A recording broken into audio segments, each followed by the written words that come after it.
Hey, I've got a little project on Woodworking with Wes today that requires a special little jig that I'm going to show you how to do that you'll find very useful in the shop. What I've got to do is I've got to cut some very small molding on my miter saw. So I made 2 or 3 different kinds of molding here that are very small, typical ones that I would use on projects as I'm doing. And when you cut them on a chop saw, let's go over to the chop saw. I want to show you what I'm talking about. Here we are with my 3 small pieces of molding. This one is about 5/16 by 5/16. This is 3/8 by 3/8. This is 1/8 by 1/2. And I just wanted to show you that when you're cutting a very small piece of molding, because of the spacing on your throat and your guard, it sometimes doesn't get a very clean cut because your piece of wood doesn't have support. And so it can blow out, it can chatter, it can do all kinds of things, and sometimes it can spit it back at you, a little dangerous too. I'm going to show you how to solve all of those problems. Let's go back over to the bench. We're going to build a very simple little jig that solves all of these problems. This jig will be made out of 3 pieces of solid lumber. These are just scrap pieces that I have laying around the shop. And what we're going to do is we're going to put them together in a configuration that gives me support for my piece of crown mold as I cut it. Let's get started first off by nailing the back piece on. So I'm going to turn this over. I'm just going to put this on here. This is no glue. This is going to be just almost a throwaway jig. We'll use it a couple of 3 times whenever we need to. If it wears out, we just throw it away and we build a new one. This is very easy to just build out of scrap wood.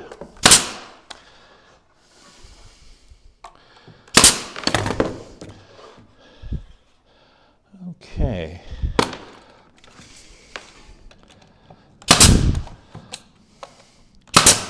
All right, we've got that like that. One of the things I want to do is I want to make sure that I don't hit my saw blade with any nails, and so I'm going to take and I'm going to put a little line here, right here, where I know I don't have nails. I have nail here and I have nail here. So right about here I don't have any nails.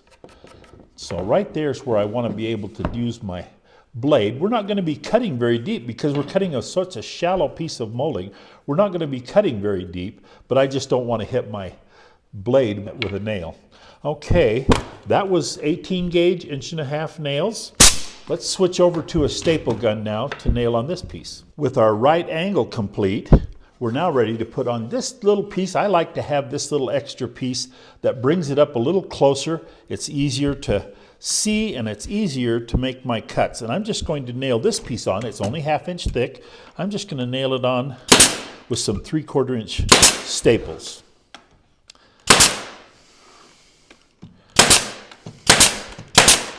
Again, we're staying back from where our saw blade is going to make its cut.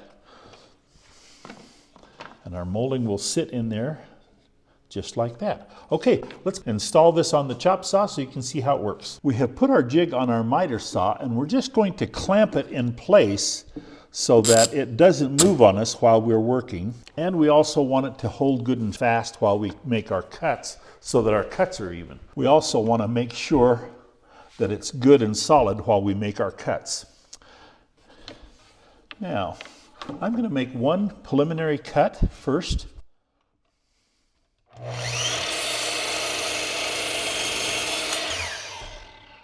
And you can see I don't have to make a very deep cut in order for me to know exactly where I want to make my cut. Now let's just take this, let's just use this for an example. Let's say I want to make my cut right there. Let's say I put my mark there, so I want to make my cut. By having an initial cut here, I know now where to put my piece of molding to make that cut. I can line that mark up with the edge of my cut.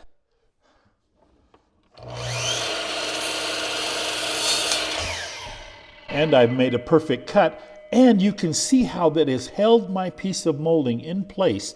This didn't spit on me or anything like that. It was just a perfect cut, and I can do that all day long. I can also install a little stop block if I want to in order to make repetitive cuts that are all the same.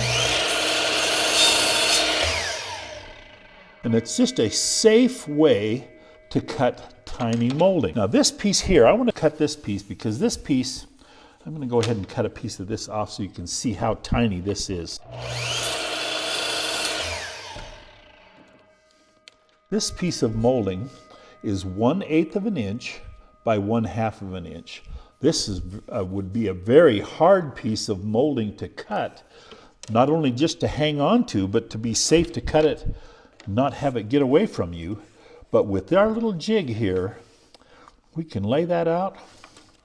We can put right up against it and tie it up against the back, down on the piece of wood, holding on it tight with your fingers far enough back so they're not close to the blade.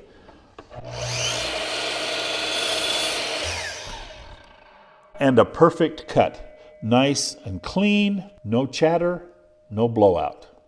That's a perfect little jig to make for tiny moldings.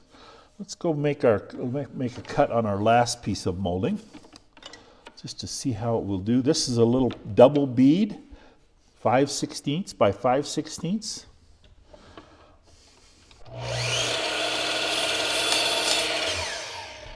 Well, I moved it so it, see how it blew out a little bit there?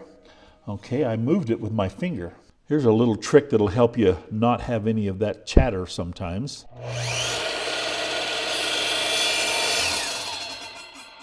Cut down, let your blade come to a stop, and the little chip out that we had right there, we don't have on this one because we let the blade come to a stop while it was still down. Anyway, great little jig to have. You can just keep it out of the way and use it whenever you need to. And like I say, being as it's made out of scrap wood, it's just easy to make a new one when this one wears out. And you can make this for, I mean, that scrap wood was like $0. So here's a jig that's free. These are wonderful little things like this that I use all the time in the shop when I'm building things. Things like this you should know when you visit Woodworking with Wes.